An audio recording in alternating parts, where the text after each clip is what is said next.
Bonjour, c'est Rebecca. Bienvenue dans J'ai un problème.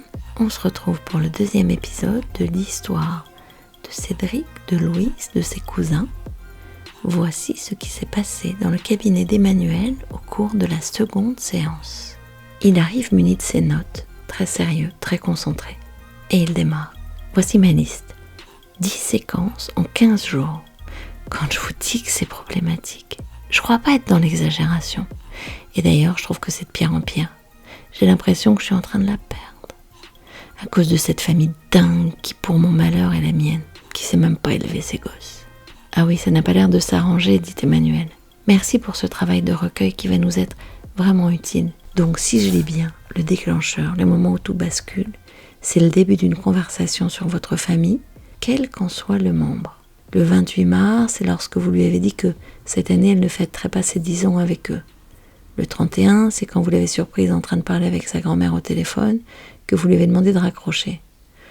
Le 2 avril, c'est quand vous avez parlé avec Michael sans savoir qu'elle était là, de l'attitude, d'après vous, très lâche de votre frère cadet.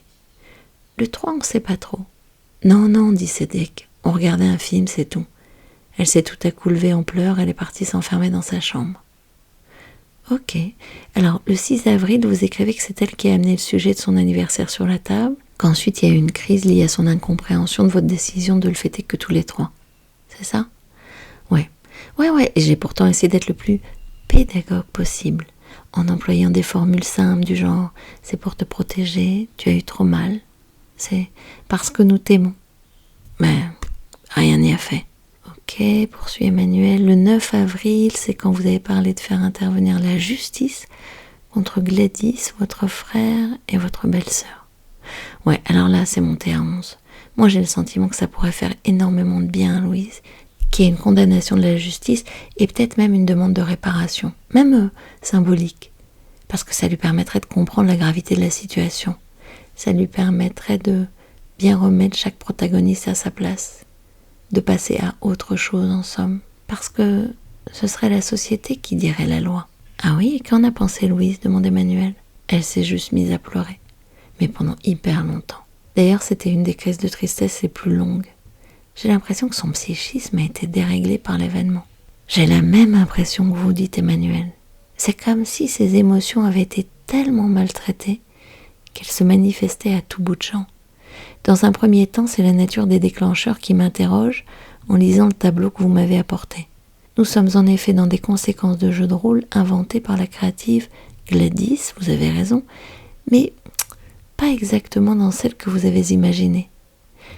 Nous sommes plus exactement dans celles liées au fait que Louise souffre beaucoup d'être privée d'une partie de sa famille. C'est une situation qui semble contradictoire. Comment Louise peut-elle souffrir d'être privée de gens qui précisément l'ont fait souffrir ? Ce paradoxe paraît inexplicable parce que il nous manque une information pour relier ces deux éléments.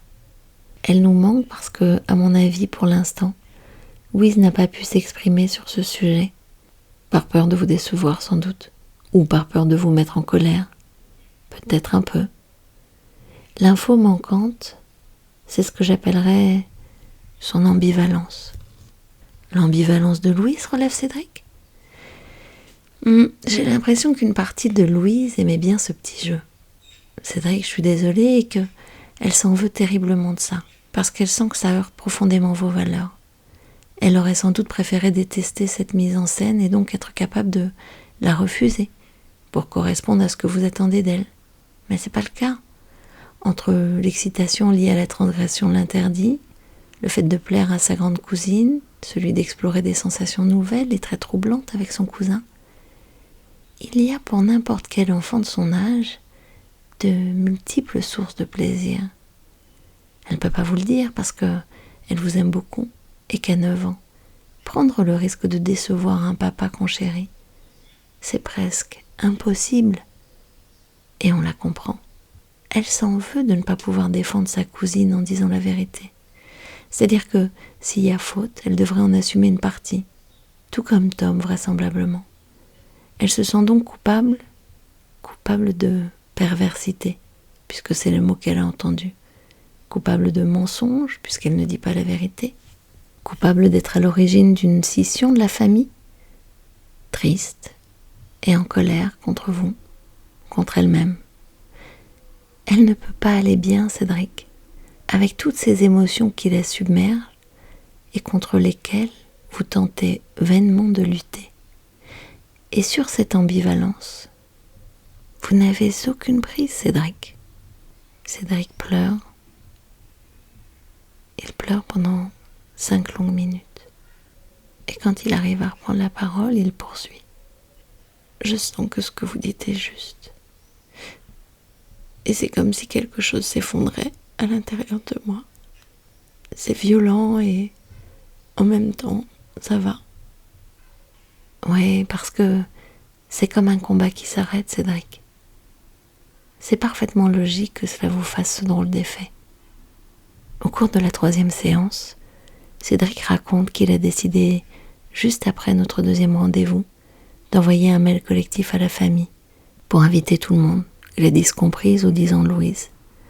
Avant ça, il a fait promettre à sa fille de ne jamais accepter des jeux auxquels elle n'avait pas foncièrement envie de jouer et de les en informer si on l'y avait contrainte d'une façon ou d'une autre.